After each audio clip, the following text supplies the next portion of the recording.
Welcome back. Today, I'll be talking about probability calculation for continuous example.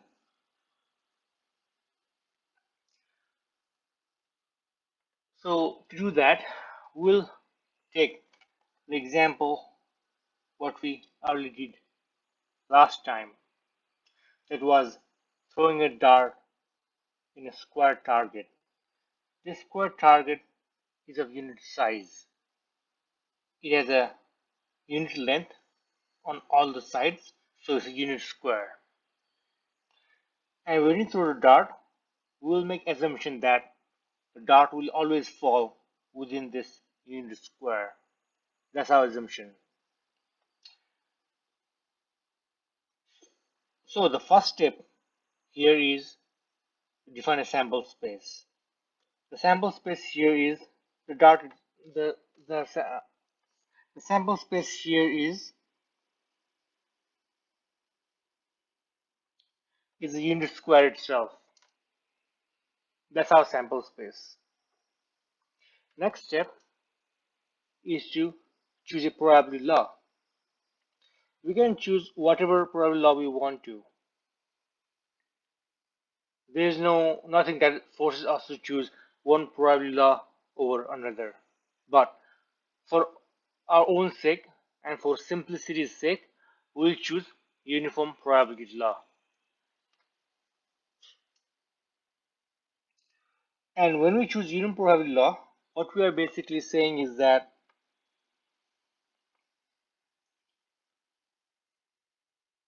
probability of any subset, let's say A, is equal to area of that event or subset.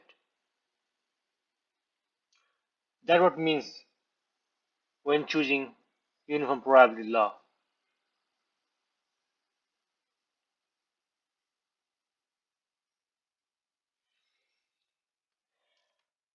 Now moving on to third step in describing the event.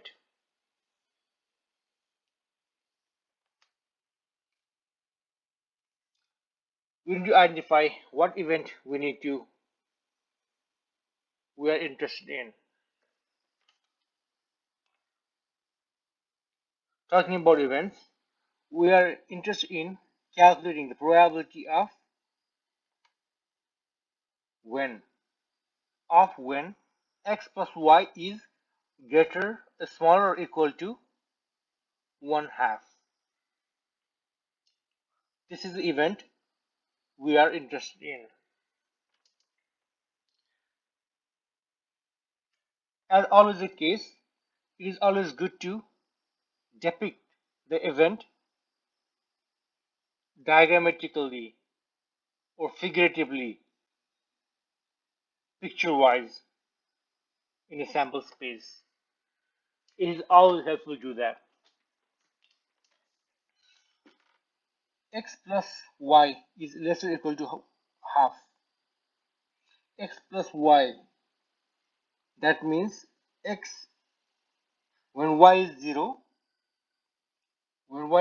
x can be up to half.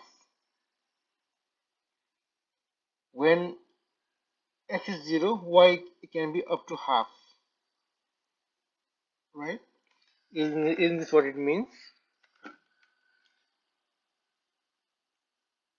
Now, there are 2 points that lie on the line that or boundary that shows that x plus y is less or equal to half. What we need to do is draw a line on this boundary. This boundary shows the area which represents x plus y is less or equal to half.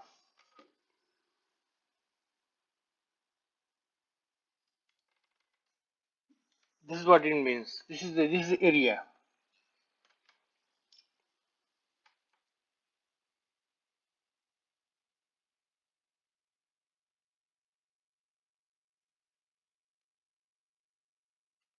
Now our job is to calculate the probability of this shaded red area.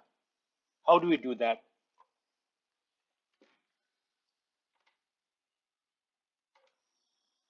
The probability of x plus y less or equal to half is equal to probability of a triangle.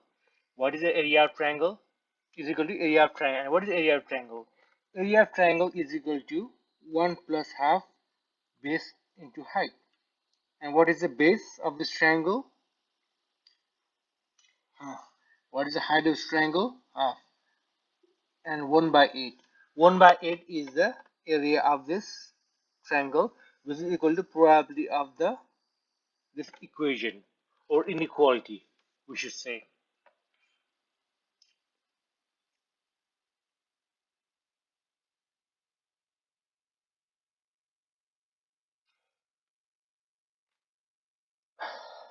Let us now move on to next interesting event. The event is a set of 1 point, 0.5 and 0.3. Now we need to calculate probability of this set or subset using a uniform probability law.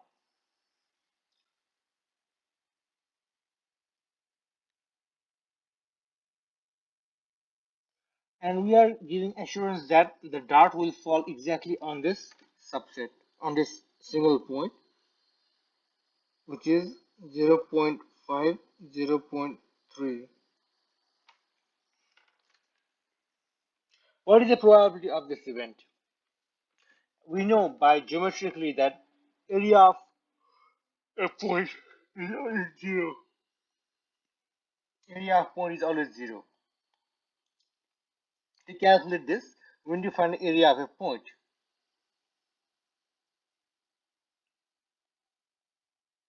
Now, what is the area of point?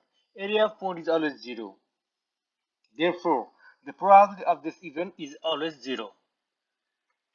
This applies to all the points that may be interesting to us in future, but area will be always equal to zero.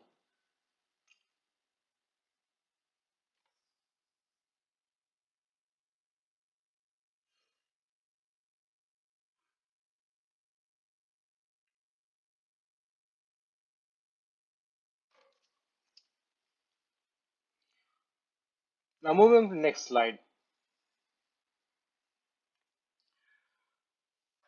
From two examples we have just recently discussed about, we can extract following 4 steps in calculating probability.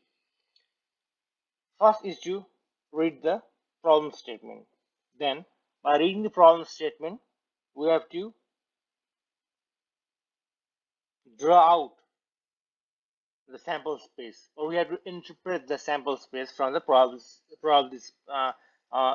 the problem statement. Then, next step is to specify a probability law. We can use whatever probability law we want to. There is nothing that is stopping us from choosing that. But it will be always helpful to choose a probability law that emulates the real world event.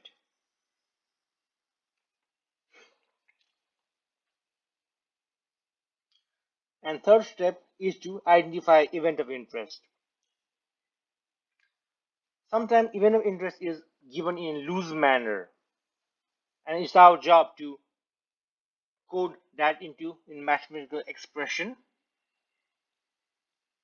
And also it is always helpful to depict that in terms of picture for clearer understanding.